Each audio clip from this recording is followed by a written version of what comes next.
80% of people with New Year's resolutions have abandoned them before the end of February. So we're a few weeks in. How are those New Year's resolutions looking? The gym's not packed anymore. Are you still going?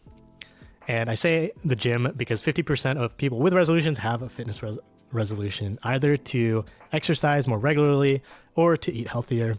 And this book by Chris Bailey called Intentional is about how to finish what you start, how to set those New Year's resolutions and then follow through with them, how to set goals and follow through. And the main framework from this is this intention stack, where your present intention, if you want to be intentional, the actions you're taking right now, you'd be able to say like, this aligns to this plan, these goals, these priorities, these values. And the top of this is a pie chart of different values that you can align things to. And there's 12 of them here. I circled a few here.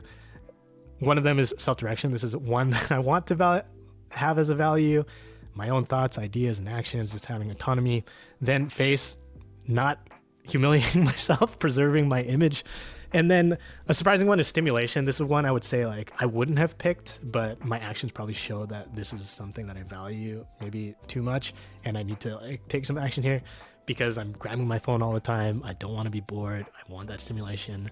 But there is also a positive framing of this, that I want challenge in my life, excitement in my life, and these videos are like this creative challenge that I can have every week. The book talks about goals in a few of the different chapters, and setting a goal is this 3-step process in the book. Number 1 is outcome. So that's usually like what people have as the goal. And then of course, like breaking that down into the steps that you're going to take. That's the process. The concept that was new to me was this third one for setting goals of rate, and just like looking at the rate that you have. And oftentimes we hit this mistake.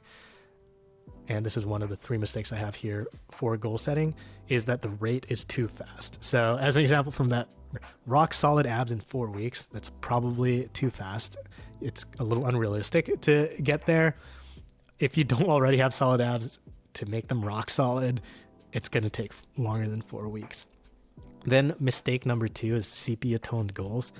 This is where you have over romanticized kind of an unrealistic goal. The example he has in the book is trying to have one of those like 5 a.m. morning routines to get to like this great state to be writing in. And he says that it was challenging to get to that in the first place. And even when he did wake up at 5 a.m., it required like perfection the night before, and still wasn't as good as he pictured as that ideal. Then mistake number 3 is not dropping goals. So I have Ned here, where he was upholding this goal of being an honorable man. Maybe there were times where he could be a little dishonorable to save his family, save himself. And eventually he does tell this lie to try to save people, but is punished anyway. And this can be what sort of similar to like striving for an unrealistic goal for way too long. You don't drop it. You don't shift your energy. So the thing that you can do instead is revise your goal, edit your goal. And this is where you can take a look at goals in bad states and make an improvement to them. So one of them is this idea of ugly goals. This is where you might have goals that are not defined that well. So you lose motivation because it's kind of fuzzy if you're making progress toward the goal in the first place.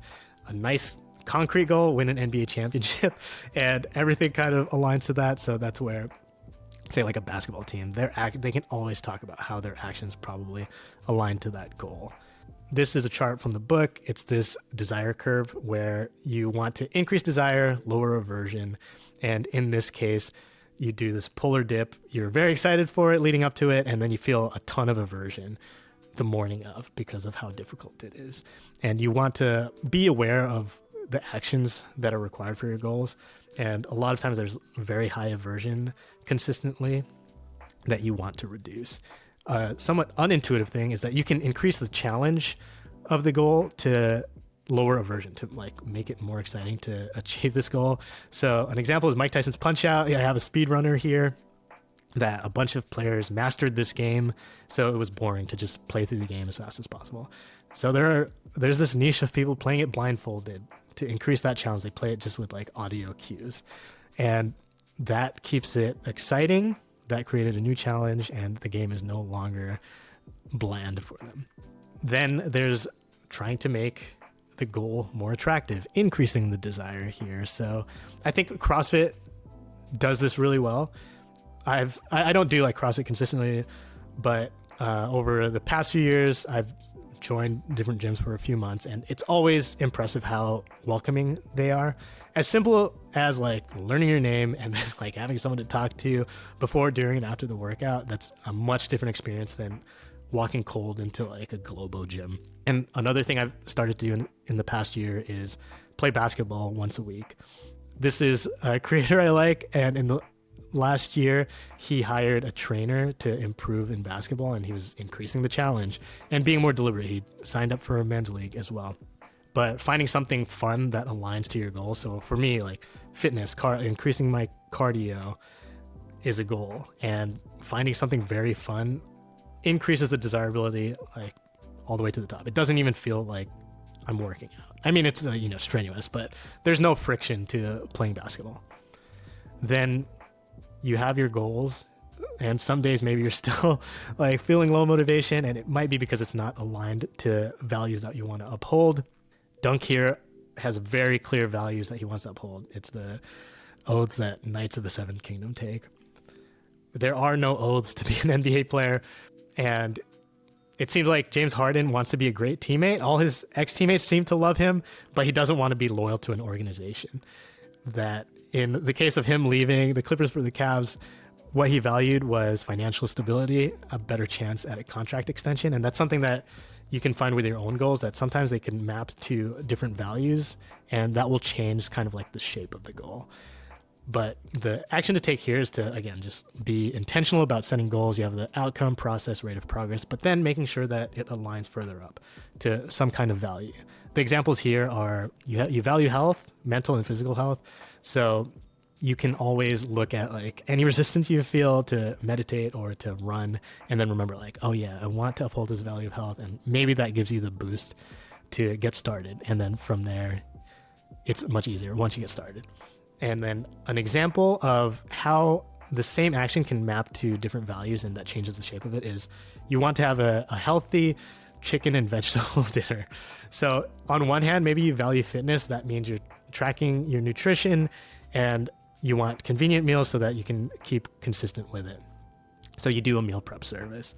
But at the same time, this is like maybe not upholding like the value of family. Like microwaving the meal and eating it within 5 minutes is great. It's fast, but then it doesn't have, I don't know. I guess it's not as good for your, say like your spirit as cooking a home cooked meal, going grocery shopping, cooking it, eating at the table. Maybe that's taking an hour and better family time.